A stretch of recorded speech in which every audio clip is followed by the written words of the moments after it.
데살로니가전서 1장 1절에 있는 말씀하고요. 사도행전 17장을 보도록 하겠습니다. 사도행전 17장 1절에서 15절까지 우리 함께 교독을 하겠습니다. 먼저 데살로니가전서 1장 1절에서 우리 함께 찾겠습니다. 329면입니다. 329면 데살로니가전서 1장 1절입니다.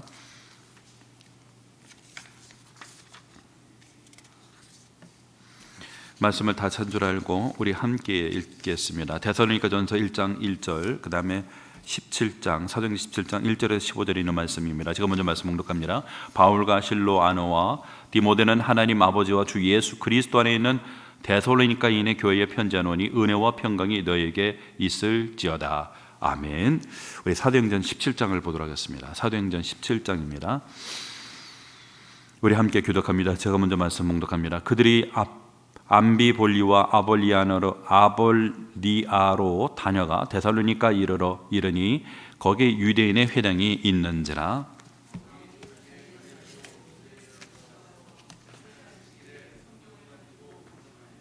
뜻을 풀어 그리스도가 해를 받고 죽은 자 가운데서 다시 살아나야 할 것을 증언하고 이르되 내가 너희에게 전하는 이 예수가 곧 그리스도라 하니,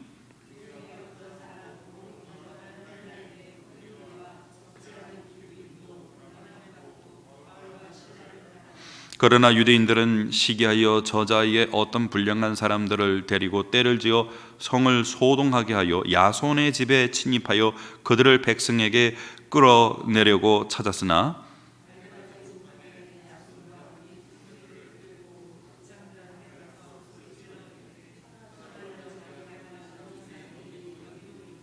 야손이 그들을 맞아 들였도다. 이 사람들이 다 가이사의 명을 거역하여 말하되 다른 임금 곧 예수라 하는 이가 있다 하더이다 하니, 야손과 그 나머지 사람들에게 보석금을 받고 놓아주니라.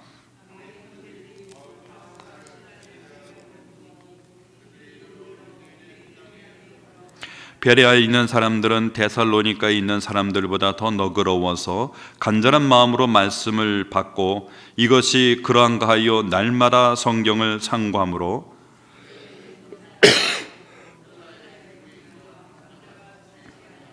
데살로니가에 있는 유대인들은 바울이 하나님의 말씀을 베레아에서도 전하는 줄을 알고 거기도 가서 무리를 움직여 소동하게 하거늘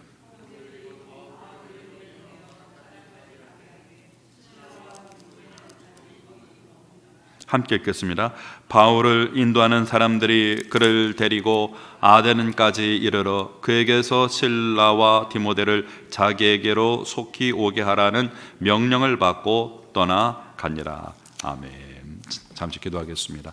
하나님 아버지, 이제 오랜만에 2024년도에는 수요 예배를, 이전에는 성경 공부를 통해 하나님의 전체적인 말씀을 우리가 배웠고 이제 말씀을 통해 설교를 통해서 하나님이 우리 각자에게 주시고자 하는 말씀을 좀 더 심도 있게 적용하고자 합니다. 성령 하나님께서 오늘 이 시간에도 함께 해주셔서 데살로니가 성도들에게 보낸 이 편지를 통해 우리 각자에게 주시는 하나님의 편지를 받는 시간이 되게 도와 주시옵시고, 믿음이 없이 살아가는 자가 아니라 의심하며 살아가는 자가 아니라 굳건한 믿음 가운데서 우리 하나님을 기쁘시게 하며 이 세상에서 거룩하게 구별되어 살아가는 하나님의 사람들이 되게 하여 주시옵소서.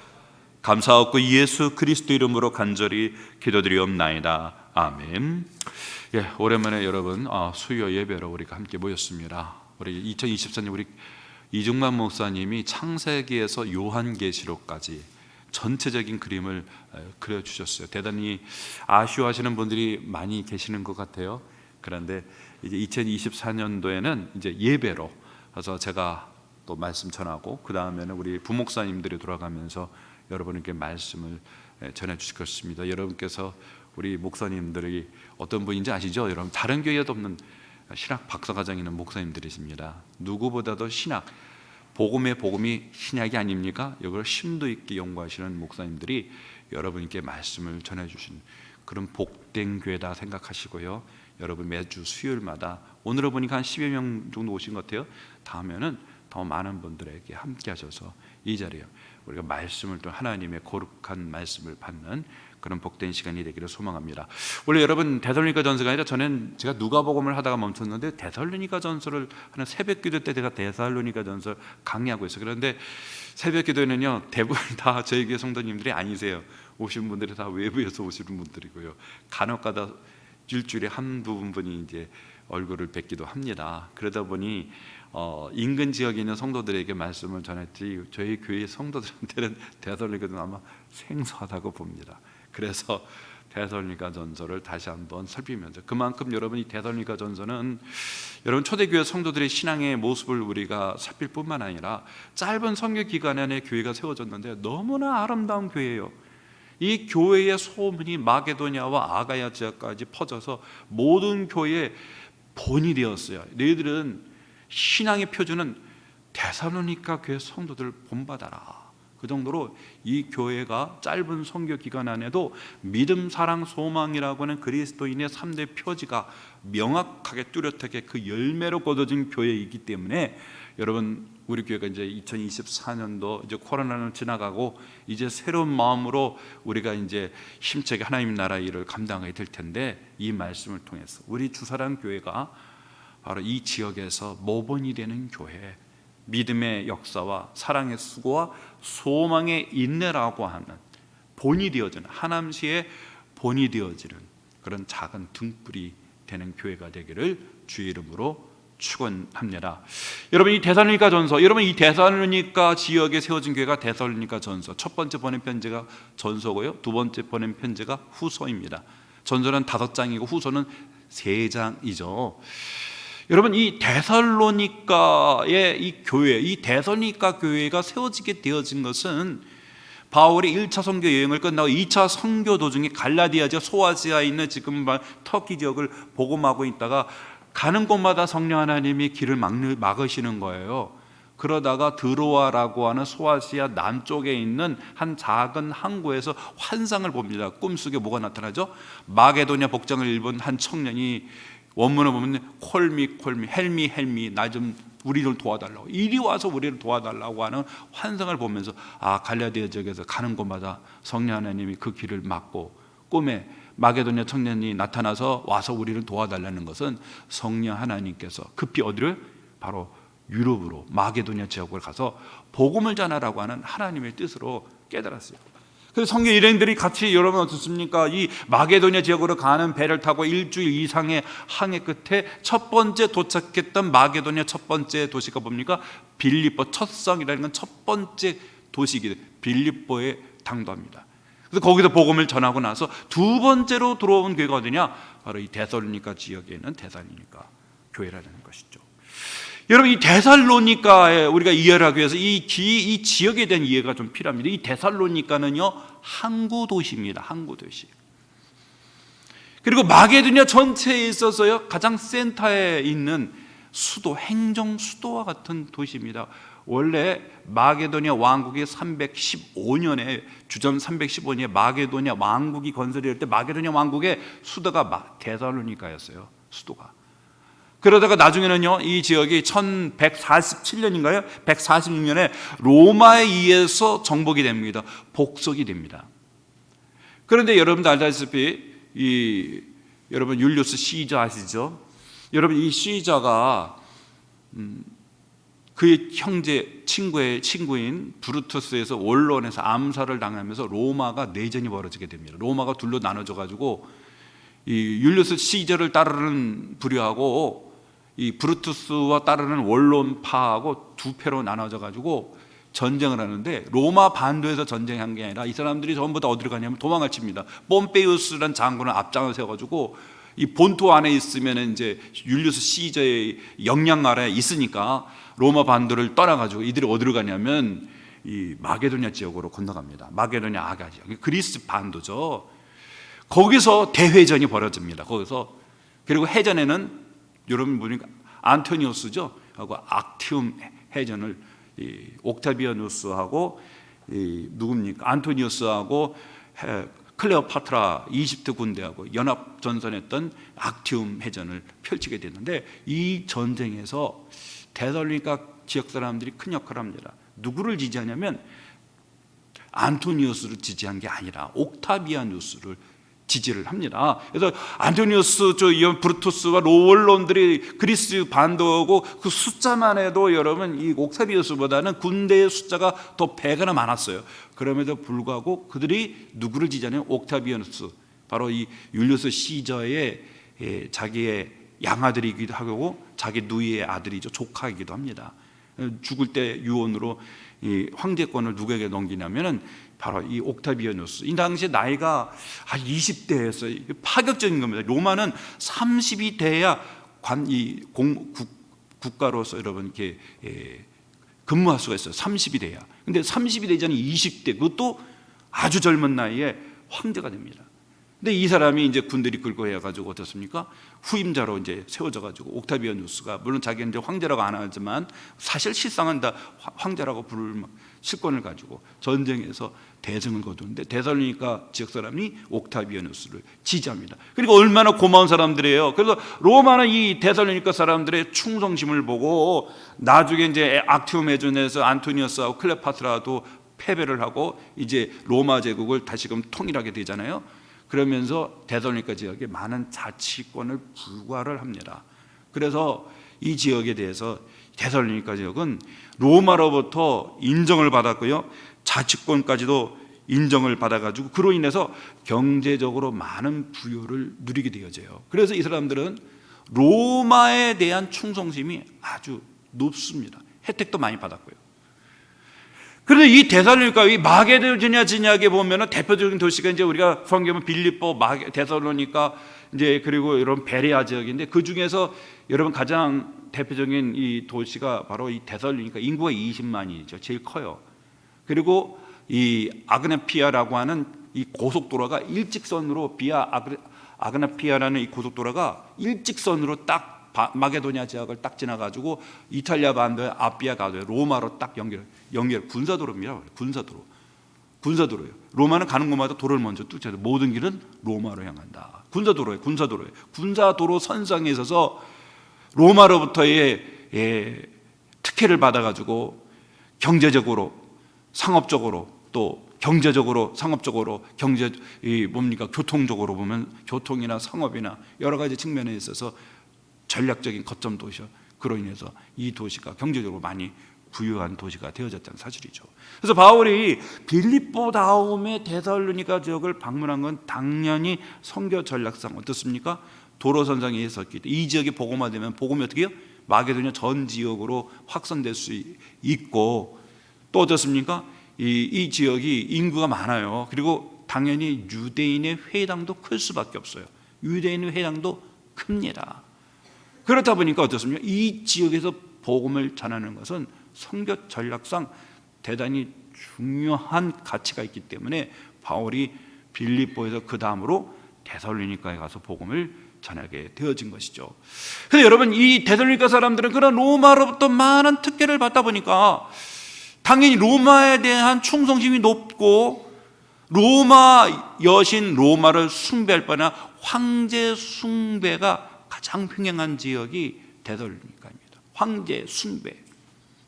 바로 종교적으로 보면은 여러 가지 여러분 신비 종교들이 있어요. 여러 가지 컬트 신비 종교들이 많이 있습니다. 그러다 보면 많은 신전들이 있고 로마에 대한 숭배도 하다가 보니까 이 신전 같은 데는 보면은 여러분 특히 이 컬트 여러 가지 신비 종교들을 보면은 전부 다 어떤 종교냐, 번영의 종교예요. 번영. 대부분 지금의 옛날에 사람들이 다 종교 가지면 다들 잘 먹고 잘 살려고 하고 싶어 하잖아요. 번영, 성공, 건강, 경제적인 부, 이런 거에 대한 이 종교가 대단히, 컬트가 대단히 많았어요. 그러다 신전에 보니까 당연히 창기들이 성적인 그런 관계에 또 통해 가지고, 왜냐하면 생식기 같은 경우는 번영을 또 상징하거든요. 그것들이 많이 있다 보니 성적으로 많이 물러나고 타락한 그런 지역이 바로 이 데살로니가라고 하는 지역이라는 사실이죠. 그래서 여러분, 이곳에 와서 바울이 복음을 전해서 성경에 보면은 사도행전 17장에 보면 3주 동안 안식일에 해서 성경을 풀어서 예수 그리스도가 해를 받고 고난을 받고 부활하심에 대한 복음을 전했단 말이에요. 그러니까 여러분 어떻습니까? 유대인의 회당에서 특별히 그 지역의 헬라의 사회적으로 높은 지위에 있는 기부인들이 이 복음을 받아들이기 시작하는 거, 받아들이는 겁니다. 그렇다 보니 이 유대의 소위 말해서 참 이 창립자이기도 하고 주인 노릇하는 유대인들이 마음이 불편한 거예요. 예? 바울의 그 전하는 복음을 받아들이니까. 그 나중에 어떻습니까? 시장에 가가지고 불량배들을 몰고 와가지고 회당을 뒤집어 놓죠. 그리고 로마의 관원에다가 고발을 합니다. 다른 주가 있다. 가해 사회에 다른 주가 있다. 다른 왕이 있다. 이런 식으로 퍼뜨리고 다닌다는 겁니다. 당시 정치적으로 보면 굉장히 민감한 고소건이 아닐 수가 없죠. 그래서 할 수 없이 어떻습니까? 야손이라는 집에서 아마도 모여서 회집을 해서 복음을 예배를 드렸던 것 같은데 야손의 집에 무리들이 막 난입해 들어가지고 야손 끌고 가가지고 로마에다가 고발해 버렸어요. 그러니까 바울이 그 지역에서 더 이상 복음을 전할 수가 없는 거예요. 그래서 급히 나와서 어디로 갑니까? 베레아라고 하는 지역에 가죠. 그래서 베레아는 모르죠. 데살로니가 사람들에 비해서 더 신사적이어서 간절한 마음으로 하나님의 말씀을 받되 이것이 그러한가 하여 성경을 상고했다. 베레아 사람도 어디요? 데살로니가 사람들보다 더 신사적이고 간절한 마음으로 말씀을 받았다 하면서 베레아와 데살로니가 지역 사람들의 성향에 대해 바울이 비교하면서 어떻게 보면은 데살로니가 사람들이 얼마나 거친가를 또 볼 수가 있겠죠. 그런데 이 데살로니가에 있었던 유대인들이 바울이 베레아 지역에 가서 복음을 전한다는 말을 듣고 어떻습니까? 그들이 무리를 지어서 또다시 베레아 지역으로 오니까 더 이상 거기에 있을 수가 없는 거예요. 그래서 어디로 갑니까? 그 다음으로 간 곳이 바로 아덴이라는 지역에 가서 복음을 전하고 그 다음에 최종적으로 어디 갑니까? 고린도에 가서 복음을 전할 때에 그때 아덴 지역에서 바울이 디모데하고 신라는 빌립보의 교회를 보냈고 디모데는 데살로니가 교회에다가 보냈어요. 왜냐하면 복음을 전한 지가 3개월밖에 안 되는데 엄청난 핍박을 받잖아요. 그래서 저들이 과연 믿음을 과연 지킬 수 있을 것인가 염려가 된단 말이에요. 그래서 디모데를 보냅니다. 교회의 사정이 어떠한지 성도들 상태가 어떠한지를 가서 상태를 파악하고 보고해달라. 근데 이제 고린도에 신라가 그리고 디모데가 바울이 고린도에서 복음을 전하고 있을 때 거기서 합류를 하게 되죠. 합류를 하게 됩니다. 그래서 디모데의 보고를 받고 그 답신으로 보낸 게 바로 데살로니가 전서라고 하는 사실이죠. 여러분 이 데살로니가 전서를 보면은 여러분 이 서신은요 다른 서신에 비해서 사도 바울의 칭찬과 격려와 위로가 많은 말씀입니다. 칭찬과 격려와 위로가 풍성하게 담겨져 있는 말씀이라는 사실이에요. 특별히 감사가 3번 등장합니다. 1장 2절에도 감사가 나오고요. 그 다음에 3장 13절에 3장 9절에도 감사가 나오고 그리고 또 5장으로 넘어가면 또 어떻습니까? 5장에도 보면 또 감사의 기도로 또 바울이 마치는 그 모습을 보는데 바로 이 2장 13절 그러니까 1장 2절에 3절 그리고 2장 13절 그리고 3장 9절에 보면 바울의 감사 3번의 감사 그리고 바울의 기도 이렇게 여러분 많이 등장하는 게 데살로니가 전서의 특징이라는 사실이죠. 그러나 여러분 이런 교회도 문제는 있었어요. 왜 어떤 문제였냐면 아무래도 짧은 기간에 복음을 전하다 보니 복음이 좀 더 숙련되지를 못했어요. 그러다 보니 성도들이 이미 배웠지만 좀 더 그것을 깊이 있게 좀 가르쳐 줘야 되는데 그것이 부족하다 보니 교회 가운데에 몇몇 사람들이 좀 오해를 합니다. 예수님의 재림과 관련돼 가지고 오해를 하는 사람들이 있었어요. 어떤 거냐면 예수님이 재림하기 전에 교회 성도들 중에 먼저 돌아가신 분이 있는데 그분은 재림 때 예수를 못 만나는 게 아니냐 하면서 마치 소망이 없는 사람들처럼 과도하게 슬퍼하는 사람이 있었고요. 예수님의 재림의 때와 기한에 대해서 이제 주님이 가까이 왔다 그래갖고 누군가가 선동을 하니까 불안에 떨고 염려하는 사람들이 있는 거예요. 주님을 맞이하지 못하면 내가 어떻게 하지? 주님이 오신다 때 내가 준비되지 못하면 어떻게 하지? 라고 불안감에 사로잡혀 있는 사람들이 있어요. 그리고 또 어떤 사람은 예수님이 곧 오신다고 하니까 이제 뭐 재림할 건데 뭐하러 나가서 일을 하냐고 일을 하지 않는 사람들이 있는 거예요. 그래서 교회 안에서 그냥 예배만 참석하고 나가서 세상에서 일을 하지 않아서 성도들 가운데 짐이 되는 사람들이 있단 말이에요. 그래서 바울이 데살로니가 후서에는 아주 좀 더 거칠게 이들을 좀 질책하죠. 일하기 싫으면 먹지도 말라 이렇게 얘기하죠. 자기 손으로 일을 하고 형제에게 짐을 주지 말라는 거예요. 일하기 싫은 자는 먹지도 말라. 이렇게 재림에 대한 신앙에 대한 잘못된 이해 때문에, 그러니까 아무래도 3개월밖에 짧은 시간이기 때문에 이런 부작용들이 있었던 것 같아요. 그래서 바울이 이제 전서와 후서의 2번의 편지를 바로 이 교회에 보내게 되어졌다는 사실입니다. 그래서 여러분, 이 교회가 안고 있는 문제, 이 재림과 관련된 것이 이 교회가 안고 있는 문제였고요. 또 하나는 뭐냐면, 제가 서두에 말씀드렸지만 이 지역이 재래 종교, 신비주의 종교, 컬트 종교가 있다고 말씀드렸죠. 근데 모두가 다 어디예요? 번영의 신앙이에요. 번영의 신앙이에요. 한번 우리나라 말하는 기복주의거든요. 근데 이것이 다 생식과 관련된 거예요. 생식기가 관련된 거예요. 사람들은 당시에는 고대는 어때요? 다산이죠. 생산성이 높으면 그게 바로 복이었거든요. 그 생산성이 높은 거에서 성적인 그런 어떤 일들이 많이 벌어졌는데, 아무래도 세상 속에 살다가 예수를 믿고 주님께로 들어왔지만 아직은 삶의 문화는 세상 속에 있단 말이죠. 그러니까 바울이 뭡니까? 하나님의 뜻은 너희가 거룩이다 하면서 거룩에서 음란에 대해서, 그리고 호색에 대해서, 그리고 다른 이 배우자, 교회 성도들, 다른 형제들의 배우자에 대해서 분수에 넘어가는 일, 이런 부분의 성적인 부분들에서 사도 바울이 다루고 있다라고 하는 사실이죠. 이런 문제점을 안고 있는 교회이지만, 그러나 여러분, 데살로니가 교회는 바울에게 가장 칭찬을 많이 받는 교회입니다.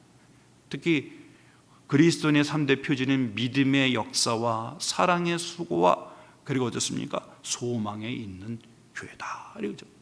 디모데가 갔을 때요, 3장 1절에 5절에 바울이 반복하는 게, 나도 참다 못하여, 우리가 참다 못하여, 나도 참다 못하여. 바울이 대단히 염려를 많이 했어요. 근데 이제 디모데가 와가지고 전해줘요. 선생님 염려하지 마세요. 성도들 가운데 믿음과 그리고 사랑의 기쁜 소식을 나에게 전하니 내가 이제 살 것 같다. 그래서 그러니까 바울이 가장 염려한 것은 그들의 믿음이 흔들리지 않았을까.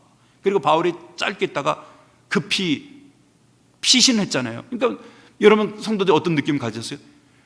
우리에게 복음을 전하는 사람이 떠나버렸으니 우리 버림받았다는 생각도 가질 수가 있는 거잖아요. 그럼 바울에 대한 신뢰도 금이 갈 수도 있지 않습니까? 그래서 바울이 이 디모데가 와서 바울에게 전하는 게 뭡니까? 믿음과 사랑의 기쁜 소식을 전할 뿐만 아니라 우리가 너희를 간절히 보고자 함 같이 너희들도 우리를 보고자 간절히 보고 싶어 한다는 말 듣고 바울이 대단히 기뻐한다는 사실이겠죠.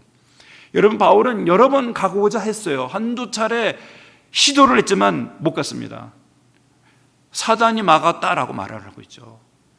아마도 여러분, 이 야손의 집에서 야손이 잡혀서 끌려갔잖아요. 그러면 보석금을 주고 풀려났습니다. 아마도 좀 재력이 있었던 것 같아요. 그러면서 아마도 이 시당국자들이 야손과 함께한 사람들에게 경고했을 거예요. 바울이라는 자가 또다시 이 도시에 들어와가지고 이상한 복음을 전하고 다닌다면 그때는 다른 사람이 아니라 너에게 책에 물겠다, 뭐 이런 식의 협박을 했는지 모르겠어요. 그러니까 바울도 몰래 들어갈 수도 있지만, 그러나 여러분 왜 디모데를 보냈을까요? 전에 말씀드렸던 디모데는 여기가 유럽이잖아요. 여러분, 바울과 실라는 이스라엘 사람입니다. 유대인이에요. 피부를 보면 확인이 되죠. 그런데 어떻습니까? 디모데는 어떻습니까? 디모데는 혼혈아입니다. 눈에 잘 안 띄죠. 이 사람도 유럽 사람이니까. 그래서 다른 사람이 아니라 누굽니까? 이 데살로니가 지역은 누굴 보내요? 디모데를 보내고, 빌립보에는 누굴 보냅니까? 이 실라를 보내가지고 그 교회의 동향을 바울이 이 고린도 지역에서 그 동향을 보고 받게 되어진다는 겁니다.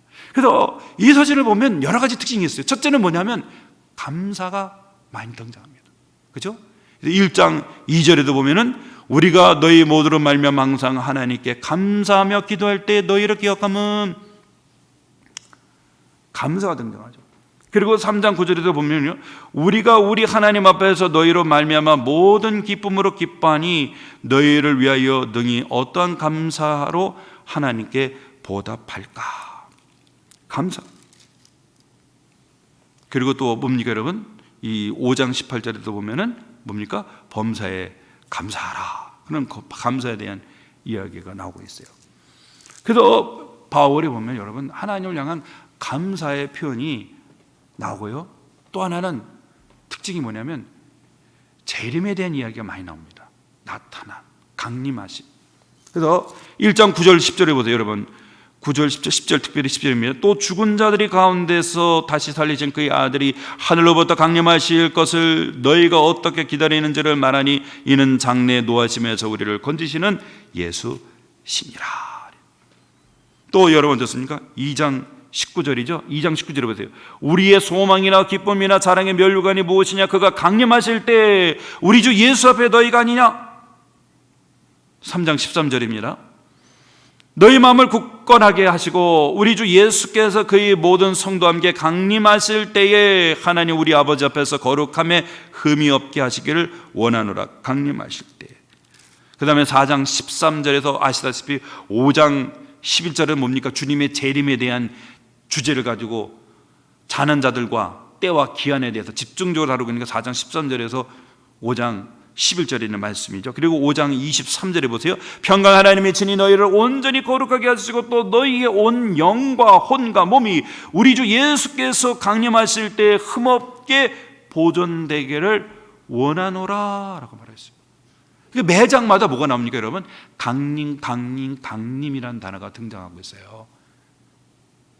그 말은 뭡니까 여러분? 이 데살로니가 교회 성도들이 예수 그리스도의 재림과 강림에 대해서 얼마나 간절하게 그들이 고대했는가. 이 교회의 특징 중에 하나가 뭐냐면 그리스도의 재림에 대한 소망입니다.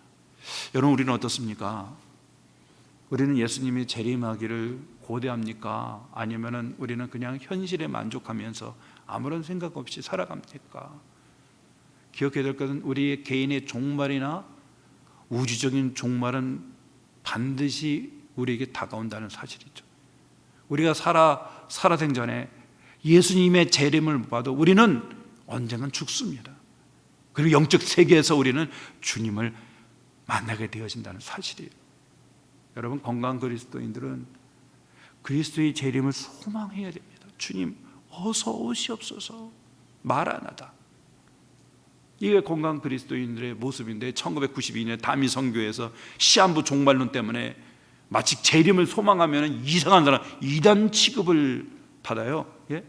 특히 요한계시록 같은 경우는 얼마나 귀한 말씀입니까? 이 말씀을 설교하기를 참 많이 목사님들이 주저를 합니다. 뭐 어떤 말에는 칼빈이 요한계시록을 주석 안 하고 죽었다. 그래서 이거는 이 설교를 하면 안 된다. 뭐 이렇게도 생각하시는 분 있지만 66권은 하나님이 우리의 영적인 피를 위해서 우리에게 전해주신 말씀입니다. 우리가 모두 다 수고를 하고 아멘으로 받아들여야 되겠죠.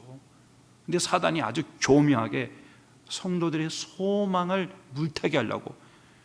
왜냐하면 그리스도의 재림은 사단의 왕국의 종말입니다. 사단의 왕국의 핵폭탄이 터지는 날이에요. 끝나는 날이에요. 사단에게 여러분 간절한 소망이 뭘까요? 사단은 예수가 속히 오지 않는 것이 소망이겠죠. 예? 그의 흑암의 권세, 그의 나라가 조금이라도 더 이 세상을 지배하고 다스리기를 원한다면 원수가 나타나지 말아야 되지 않겠어요? 초대교회 성도들은 그리스도의 재림을 간절히 소망을 했는데 오늘 이 소망이 점점 묽어져 가고 시작해요. 그의 소망을 보기가 어려운 그런 시대 속에 우리가 살아가고 있습니다. 여러분 건강 그리스도는 주님의 나타나심을 소망해야 될 줄 믿습니다. 주님이 오시는 그날에 이 모든 흑암의 권세가 사라지고 질병과 고통과 분쟁과 싸움과 슬픔과 아픔과 죽음이라고 하는 이 모든 죄와 악이 송두리째 사라지게 되어지고 주님과 함께 영광스러운 몸을 입고 주님의 나라와 주님과 함께 영원히 그의 생명, 하늘의 영적인 생명을 누리며 살아간다는 것. 여러분 정말 두근거리는 일이 아니겠어요? 속히 우리의 가운데 여러분 임하는 그런 은혜와 축복이 우리 가운데 함께하기를 소망합니다. 두 번째요, 여러분 이 데살로니가전서의 특징이 뭐냐면요, 에이도스라는 단어가 많이 나와요. 들어감이라는 겁니다. 들어감. 근데 여기 보시면은 1장 5절에 보세요. 이는 우리 복음이 너에게 말로만 이룬 것이 아니라 또한 능력과 성령과 큰 확신으로 된 것임이라. 우리가 너희 가운데서 너희를 위하여 어떤 사람이 된 것은 너희가 아는 바와 같으니라. 너희 가운데 너희를 위하여. 또 10절에 보세요. 10절에 보면 죽은 자들 가운데서 다시 살리신 그의 아들이 하늘로부터 강림하시올 너희가 어떻게 기다리는지 말하노니 하면서 여러분 9절입니다. 그들이 우리에 대하여 스스로 말하기를 우리가 어떻게 너희 가운데 들어갔는지와 너희가 어떻게 우상을 버리고 하나님께로 돌아와서 살아계시고 참되신 하나님을 섬겼는지. 2장 1절 형제들아 우리가 너희 가운데 들어간 것이 헛된지 아는 줄을 너희가 친히 아나니. 여러분 오늘 본문에 보면요 사도 바울이 빈번하게 쓰인다는 게 에이도스라는 헬라 단어를 썼거든요. 에이도스가 들어간다는 단어를 5번 썼어요. 들어간다는 단어를 많이 썼습니다. 근데 이 들어간다는 단어가 나올 때마다 복음이 같이 함께 병행에 등장합니다. 복음이 함께 등장합니다. 그래서 여기 보면은 우리가 에이도스 볼 때 여기 보죠. 복음이 말로만 너에게 이룬 것이 아니라 능력과 성령과 큰 확신으로 되어졌다라고 하면서 너희가 너희 가운데 너희를 위하여 어떤 사람이 된 것은 라고 하는 이 들어가면이라는 단어가 등장한다는 거예요. 그리고 9절에도 말씀드리니까 우상을 버리고 하나님께로 돌아갔는데 그 앞에 뭐라고요? 너희 가운데 들어갔는지, 우리가 어떻게 너희 가운데 들어갔는지. 2장 1절에 우리가 너희 가운데 들어간 것이 헛된 줄을 아는 줄을 너희가 친히 아나니. 바울은 이 에이도스라고 하는 들어간다는 단어하고 복음하고 같이 병행해서 사용하고 있어요. 그 말은 무엇을 의도하는 겁니까? 복음도 복음이지만 여기서 이 들어감이라는 것을 좀 더 구체적으로 말하는 게 2장 1절에서 12절의 말씀이에요, 여러분.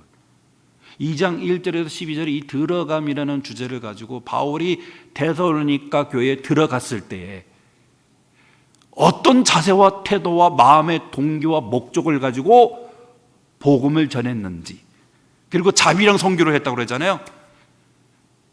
바울이 일을 하면서 자비랑으로 선교를 했어요. 다시 말해서 결론 말하는데 뭐냐면 본을 보였다는 겁니다. 예수 믿는 자, 그 복음에 합당한 삶의 모습을 보였다는 거예요. 그것이 그들이 복음을 받아들이는데 결정적인 역할을 했다는 뜻이에요. 그래서 에이도스라고 하는 들어감이라는 단어를 바울이 빈번하게 종종, 그러니까 우리가 너에게 어떻게 들어가서 어떻게 우상을 버리고 참되신 살아계신 하나님께로 돌아섰는가.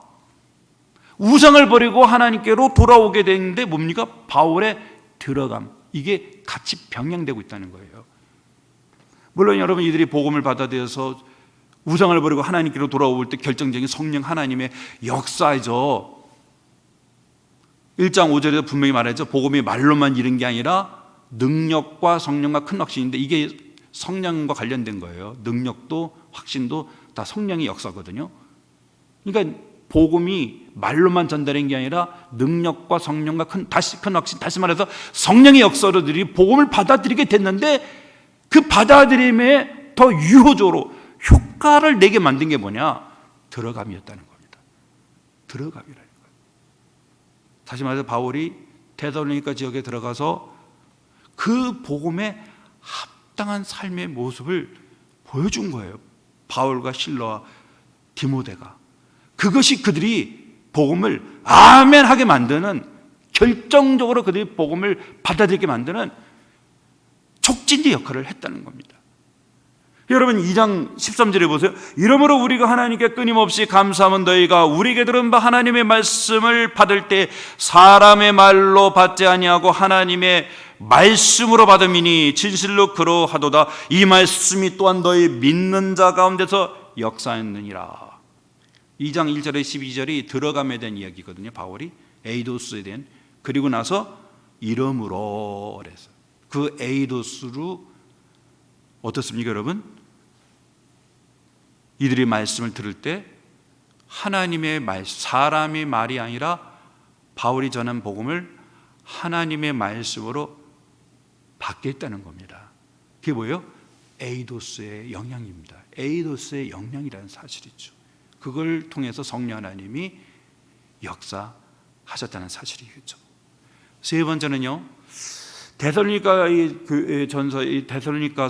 또 특징은 뭐냐면, 다른 서신은요 편지를 보내는 사람의 신분과 지위를 소개합니다, 바울이. 그런데 데살로니가 전서에는 등장하지가 않습니다. 그리고 구분하지도 않아요. 여기 보면 1장 1절에 보세요. 바울과 실로 안에, 실라인데 이 실로 아누라고 하는 건 라틴적인 호칭으로 바꾸면, 바울이 원래는 히브리는 사울이잖아요. 그리고 이 헬라 지역에서 바울이라고 부르지만 여기 이제 실로 아누는 라틴적인 이름입니다. 원래 이제 실라라고 또 등장이 나죠. 디모데는 하나님 아버지와 주 예수 그리스도 안에 있는 데살로니가인의 교회에 편지하는 은혜와 평강이 너에게 있을지어다. 다른 서신을 한번 여러분 비교해 보세요. 빌립보서만 빼고, 빌립보서하고 오늘 이 데살로니가 전후서만 빼고요, 다른 바울의 서신을 비교하면요, 바울은 항상 무엇을 소개하냐면 자신의 사도권에 대해서 여러분 소개합니다. 우리 함께 한번 살펴볼까요? 골로새서, 바로 앞에 있는 골로새 1장을 보십시오. 1장 1절에 보면 하나님의 뜻으로 말미암아 그리스도 예수의 사도된 바울과 형제 디모데는, 그렇죠? 빌립보서 보세요. 빌립보서에 보면은, 빌립보서는 그리스도 예수의 종 바울과 디모데는 그리스도 예수 안에서 빌립보에 사는 모든 성도와 또한 감독도 집사들이 편지하는다. 여기도 보면은 사도란 표현은 등장하지 않죠. 자기의 신분만 얘기하죠. 그리스도 예수의 종, 사도란 말 안 나오죠. 여러분 에베소 1장 1절, 에베소 1장 1절에 보면 하나님의 뜻으로 말미암아 그리스도 예수의 사도된 바울은, 하나님의 뜻으로 말미암아 그리스도 예수의 사도된 바울은, 그 앞에 이제 갈라디아서 1장 1절, 갈라디아서 한번 보십시오. 갈라디아 1장 1절입니다. 사람들에게서 난 것도 아니요 사람으로 말미암은 것도 아니요 오직 예수 그리스도와 그를 죽은 자 가운데서 살리신 하나님 아버지로 말미암아 사도된 바울은, 그렇죠.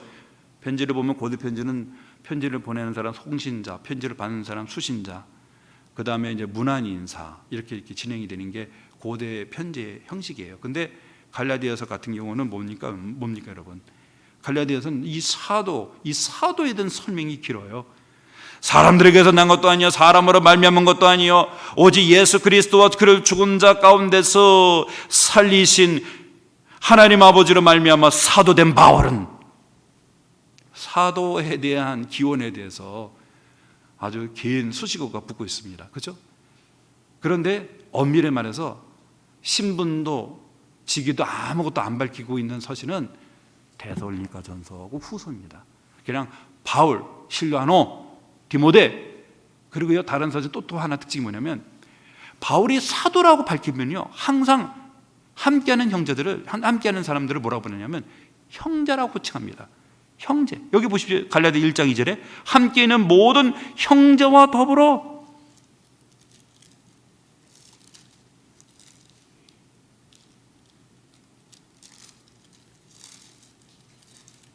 사도라고 밝히면요 바울은 함께하는 사람들을 형제로 구분시킵니다. 그런데 오늘 데살로니가 전서는 어떻습니까? 구분을 안 해요. 뭐라고 하죠? 바울과 실라노와 디모데라고 말합니다. 똑같은 선상에 함께하는 동력자로서 구분하지를 않아요. 다른 서신은 어떠냐면 바울이 사도라고 밝히면은 뭐라고 밝혀요? 함께하는 사람을 형제 디모데는, 형제 소스데는, 함께는 형제들, 이렇게 밝혀요.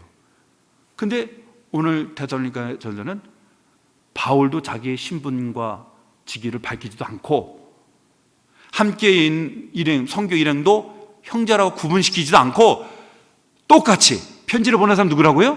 바울과 실루아노와 디모데다라고 말하고 있어요. 그래서 편지를 볼 때 지시대명사 많이 등장하는 게 뭐냐면 우리라는 표현을 되게 많이 등장해요. 2절에도 우리가, 3절에 우리 주, 우리 하나님, 5절에도 우리, 그리고 6절에도 우리와, 또 8절에도 우리, 9절에도 우리, 그리고 2장 1절에 우리가 먼저, 우리 하나님, 그리고 3절에 우리 계속 1인칭 복수 지시대명사. 왜 그럴까요? 왜 이런 차이점을 보이고 있는 걸까요? 그거는 데살로니가 성도들 중에 어느 누구도 바울의 사도권에 대해서 이의를 제기하는 사람이 없었습니다. 당연하다고 여겼던 거예요. 그걸 굳이 구분시킬 필요가 없어요. 구분시킬 필요가 없어요. 또 형제들도 마찬가지입니다. 똑같이 바울과 실라나와 디모데 형제로 구분시키지 않아요. 똑같은 선상에 이 세 사람이 마치 편지를 함께 공동으로 보낸 것처럼 이 세 사람의 이름을 나란히, 물론 이제 우리가 3장에 보면 우리가 참다 못하여다가 바울이 나도 참다 못해서 이 편지를 쓰고 있는 사람이 바로 바울이 썼다는 것을 구분시키고 있는데, 여러분 보니 어떻습니까? 다른 형제하고 구분하지를 않는 거예요. 왜요? 데살로니가 성도들은 사도 바울의 사도권에 대해서 조금도 의심하지 않았기 때문에 그래요. 여러분, 사도 바울의 사도권을 가장 의심한 교회가 어느 교회입니까? 고린도 교회였어요. 고린도 교회. 고린도 전서에도 사도권의 변호가 있지만 고린도 후서가 그렇게 많습니다. 바울이 사도권에 대해서. 예? 보면은 바울이 다른 사도들보다 좀 못하다고 말하고, 다른 사도들 보면 초특급 사도라고 표현하고, 바울은 그에 미치지 못한 것처럼 얘기하고, 또 바울은 편지는 중하나 말은 시원찮아. 그러니까 한마디로 설교를 못한다는 거죠. 예? 또 추천서, 그 바울이 뭐라 합니까? 너희들이 추천서, 고린도 교회 너희들이 나의 그리스도의 편지다. 추천서리요. 다른 사도들 추천서가 없어요. 여러 가지로 바울의 이 사도권을 가지고요 공격을 되게 많이 한 이유가 뭘까요? 바울이 전하는 복음을 훼손하기 위함에 있는 겁니다. 그래서 바울이 사도권의 변증에 왜 이렇게도 많이 시간을 할애하는가 하면, 사도권이 흔들리면 그가 전한 복음도 여러분 훼손이 되기 때문에 그렇습니다. 바울이 진정한 사도가 아니기 때문에 우리에게 전한 이 복음에도 문제가 있다는 거. 바울이 전한 예수 외에도 할례와 율법의 행위를 지켜야 의롭다함을 받는다라고 얘기한다. 가장 심한 교회가 갈라디아 교회잖아요. 거짓된 교사가 와가지고 온 교회를 그냥 쑥대밭을 만들어 버렸잖아요. 그러니까 바울이 얼마나 질책이 많습니까? 거의 칭찬이 없어요. 갈라디아 교회는 시작부터가 그냥 섭섭하게 시작하잖아요. 직설적으로 다른 복음 없나니 천사라도 복음을 전하면 저주를 받을 것이다라고 얘기하죠. 그만큼 상당히 심각한 거예요. 그러니까 사도권을 흔들어 버리면은 바울이 전하는 복음의 신뢰성이 왜곡이 되어 버립니다. 떨어지게 되었습니다. 그래서 바울이 변증하고 있는 거예요. 그러나 데살로니가 교회는 어떻습니까? 데살로니가 교회는요 바울의 사도권을 의심하지 않아요. 아멘이에요. 말씀을 받아도 어떻게 해요? 사람의 말로 받지 않고 하나님이 주시는 말씀으로 받았어요. 그리고 사도 바울을 간절히 보고자 합니다. 믿음의 역사와 사랑의 수고와 소망의 인내가 그리스도인의 3대 표지가 아주 명확하게 열매를 거둘 뿐만 아니라 마게도냐 아가 지역에서 본이 돼가지고요 소문이 났어요. 소문이 난 아름다운 믿음의 소문을 퍼뜨리는 그런 모범된 교회이기 때문에 바울이 칭찬과 뭡니까? 내가 더 이상 너희가 쓸 게 없다. 지금 하고 있는 거 그대로 더 열심히 하라. 이거예요. 칭찬과 위로와 격려가 풍성한 것이 여러분 데살로니가 교회라는 것이죠. 말씀을 맺도록 하겠습니다. 여러분, 우리 조선한교도 데살로니가 교회와 같은 교회가 되기를 소망합니다. 바울이 가장 기뻐하고, 그리고 바울이 입에 침이 마르도록 칭찬하고 위로하고 격려하는, 이 정도로 바울이 기뻐한다면 성도들은 얼마나, 아주 하나님을 얼마나 영광을 받으시겠어요?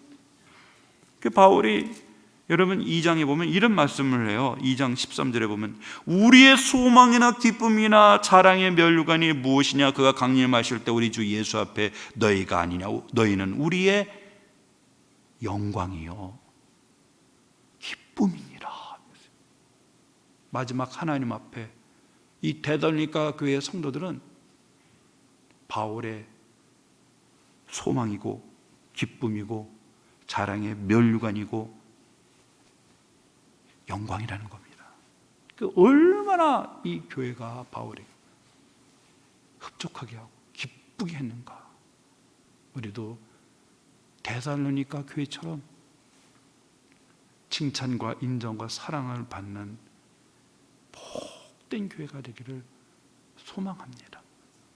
하나님의 말씀을 받을 때 비록 인간을 통해 하나님이 전하지만 전해지는 그 말씀이 진리의 말씀일 때 하나님의 말씀으로 아멘으로 받아들이면 이 말씀이 너희 믿는 자 가운데서